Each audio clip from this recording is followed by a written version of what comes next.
Welcome back. This time I am having question number 8 which belongs to exercise 3B and it is for class 7 ICC mathematics book and the book name is Concise Mathematics book. So question number 8 again it says 2/5 and 4/9.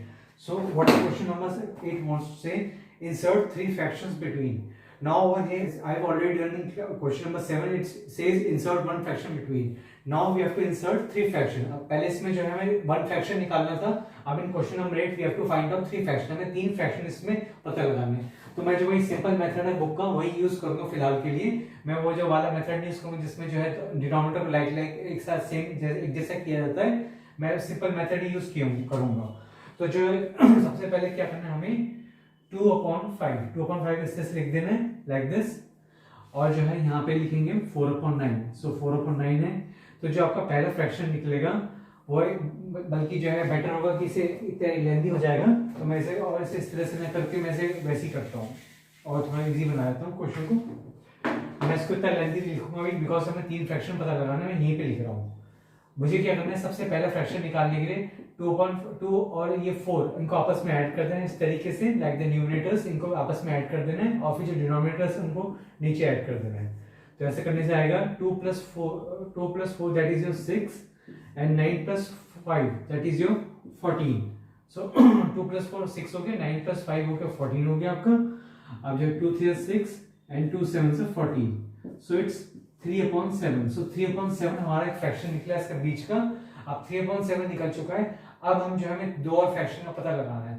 तो दो और fraction के लिए क्या करते हैं कि 2/5 ले लेते हैं. 2/5 ले लेते हैं और जो है इसमें इस बार जो है 2/5 है और जो है इस बार हम क्या करते हैं 3/7 जो है ऐड कर देते हैं.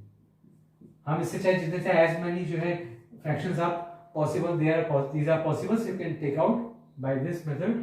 2 + 3 हो गया that is your 5 and 7 + 5 that is your 12. So 5/12 हो गया आपका आंसर. अब इस तरह से हो गया आपका. एंड नाउ अब जो है यहाँ पे क्या था हमारा. अब हम इस बार जो है मैं इस बार चलिए और लेता हूं. मैं इस बार लास्ट का 4/9 है ये लेता हूं और जो आपका बीच में क्या निकला दैट इज 3/7. सो 3/7 लेता हूं. मैं चाहूं कुछ भी ले सकता हूं. मैं ये भी ले सकता हूं, ये भी ले सकता हूं, कुछ भी ले सकता हूं. लेकिन मैं जो है इस बार चलिए मैं 3/7 ले रहा हूं. तो 3/7 लेने से क्या हुआ 3 + 4 दैट इज 7 एंड 7 + 9 7 + 9 हो गया आपका 16. तो 7 + 9 आपका 16 होता है आपका. अब 7 + 9 आपका 16 7/16. सो इस तरीके से करके जो हमारे फ्रैक्शंस निकल चुके हैं. मैं आपको लिख के दिखा देता हूँ fractions. So these are the fractions are so it's 2/5 निकला था हमारा और लास्टली दैट वाज 4/9 निकला था. बीच में हमारा 3/7 निकला था और जो है यहाँ पे हमारा निकला था दैट वाज 2/5 और 3/7 के बीच में दैट वाज 5/12. सो 5/12 इसे सीक्वेंस वाइज देखेंगे तो बेटर होगा ज्यादा अच्छा. क्योंकि हमने देखिए ध्यान से देखिए मैंने जो ये 2/5 और 3/7 जो मैंने लिया वो एक्चुअली ये था. ये और ये इन दोनों के बीच में जो है ये निकला था तो मैंने इसको यहाँ लिख दिया. और जो इसी तरीके से मैंने 3/7 और 4/9 में जानबूझ के लिया है और इनके बीच में जो है जो निकला फ्रैक्शन दैट इज 7/16. मैंने सीक्वेंस वाइज मैंने लिया है यहाँ पे 2/5 5/12 3/7 7/16 4/9. So this is your answer for the first part. ये 5 आपके इधर तीन फ्रैक्शंस हैं इसके बीच में निकल चुके. Now the second part says 1/2 and 5/7. Again हम यहाँ पे वही तरीका अपनाएंगे जिससे हम पहले हम ऑलरेडी कर चुके हैं. तो सिंपल सबसे पहले मैं जो है ले लेता हूँ 1/2 सिंपल एंड 5/7. इस तरीके से जो है न्यूमरेटर्स को न्यूमरेटर से डिनोमिनेटर से प्लस कर लेते हैं. सो 1 + 5 दैट इज 6 7 + 2 दैट इज 9. अभी भी ये जो है आपस में दिख रहा है because both this numbers are divisible by 3. ये 3 से कैंसिल हो जाएंगे. 3 2 6 एंड 3 3 9. सो 2/3 एकदम लोएस्ट टर्म वाला फ्रैक्शन आपका 2/3 आ गया. ये इनका बीच का एक फ्रैक्शन निकला. अब जो है मैं 1/2 और 2/3 लेता हूँ इस बार. सो 1/2 एंड 2/3. अब इसी सीक्वेंस में चले तो ज्यादा बेटर होगा. 3 हो गया 3/5 3 और 5 हो गया. ये दूसरा फ्रैक्शन निकल गया. अब जो है सेम वे हमने ये निकाला 2/3 निकाला था. सो 2/3 और 5/7 जो 2/3 है और जो है 5.7 के बीच का जो है दैट इज आप अगर आप पूछ सकते हैं कि मैं कर क्या रहा हूँ, सीक्वेंस में बताया था आपको। देखिए 1/2 मैंने ऐसे ले ली यहाँ पे, और लास्टली जो है यहाँ पे दैट इज 5/7। अब बीच का मैं ऑलरेडी निकाल चुका हूँ, दैट इज 2/3। अब मैंने क्या करा कि 1/2 और 2/3 लिए पहले यहाँ पे, तो जो है मेरा आंसर निकला दैट इज 3/5। अब जो है मैं 2/3 5/7 ले रहा हूँ, तो यहाँ बीच का निकलेगा। तो इस तरीके से पहले मैंने ये निकाला, फिर ये निकाला, फिर ये निकाला, इस तरीके से सीक्वेंस वाइज में चल रहा हूँ। बाकी आपकी मर्जी, जैसा आपको ठीक लगे। 5 + 2 that is 7 and 7 + 3 that is 10। So 7/10, 7/10 को और डिवाइड नहीं कर सकते further, so 7/10। So 1/2, 3/5, 2/3, 7/10, 5/7। So these are your 5 fractions. ये आपके 3 फ्रैक्शन है बीच के। नाउ सेकंड पार्ट से 3/8 एंड 6/11। अगेन यहाँ पे जो है मैं लास्ट एक बार लिख लेता हूँ यहाँ पे, आपको समझाने के लिए। आपको ऐसे लिखने की जरूरत नहीं है, लेकिन जस्ट समझाने के लिए कि जो है हम यहाँ पे इस सीक्वेंस में चल रहे हैं। 3/8 एंड 6/11। सो सबसे पहले मैं क्या करता हूँ, 3/8 और जो है 6/11 को मैं लिखता हूँ। सो 3 + 6 9 होता है, 11 + 8 होता है 19। सो यहाँ पर 9/19 आ गया। ये आपका पहला फ्रैक्शन आ गया।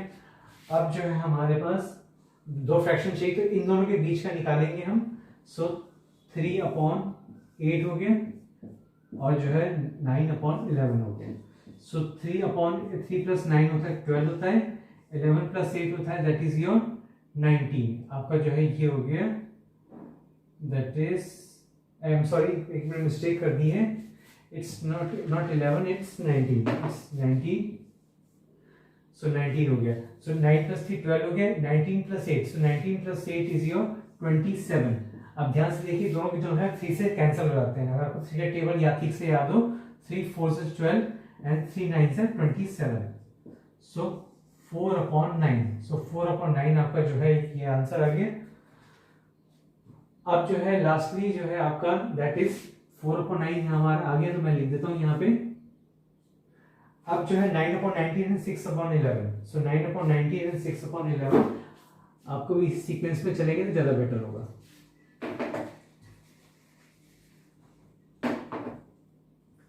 सो 9/19 और जो है 6/11। सो 9 + 6 इज योर 15। 9 + 6 होता है आपका 15 होता है, एंड 19 + 11 29 30। 29 हो गया और 30 हो गया। सो ये आपका हो गया। सो 15 होता है 15, 15 2 से 30, सीधा कैंसिल हो जाता है। So it's 1/2। सो 1/2 है, सो 1/2 यानी कि आपके 3/8, 4/9, 9/19, 1/2 एंड 6/11 जो बीच के 3 है, ये आपके जो आंसर्स हैं। So this is answer for the second and third part. Now the fourth part से 11/12 एंड 2/3। अगेन इसमें भी जो है वही तरीका हम अपनाते हैं जैसे कि मैं ऑलरेडी कर चुका हूँ। 11/12 और जो 2/3, इन्हीं के बीच में फ्रैक्शंस निकालने हैं। सो 11/12 प्लस 2/3। सो 11 + 2 होता है 13 हो गया, 13 और आपका हो गया 15, ये आ गया आपका। सो 13/15। इस तरह से आप लिख भी सकते हैं, लिखना चाहें तो आप चाहे लिख सकते हैं अपनी कॉपी में, इससे स्पेस छोड़ के, बिकॉज 3 फ्रैक्शंस हमें निकालने हैं। सो अब जो है 12 + 3 15, 11 + 2 13, ठीक है। अब हम जो है 11 और जो है 11/12 और जो है 13/15 के बीच में निकालेंगे हम, जैसे कि यहाँ दे रखा है। सो 11 + 13 ये हो गया आपका 2 और 4। सो 24 और 27। सो 24 और 27, एक बार चेक कर लीजिए कि जो है कोई मिस्टेक्स ना कैलकुलेशन, सो डबल चेकिंग करनी चाहिए। सो ये हो गया। सो 3 8 × 24, 3 9 × 27। सो 8/9। मेक श्योर कि आपको टेबल्स अच्छे से आनी चाहिए 20 तक, तो फिर आपको जो है इस टाइप की कैलकुलेशन मिस्टेक्स में फिर परेशानी नहीं होगी, फिर कोई भी कैलकुलेशन मिस्टेक नहीं होगी आपकी। सो 8/9 इस तरीके से हमारा जो है निकल गया fraction. Now the third fraction निकालेंगे 13/15 और 2/3 लेते हैं। सो 13/15 एंड 2/3। 13 + 2 होता है 15 होता है, एंड 15 + 3 होता है 18। सो 3 5 = 15, 3 5 = 15 हो गया आपका, एंड 3 6 = 18। सो 5/6 आपका लास्ट फाइनल वो हो गया। So 5 upon 6 is your third fraction. So 11 upon 12, 8 upon 9, 13 upon 15, 5 upon 6 and 2 upon 3. So these are your 5 fractions.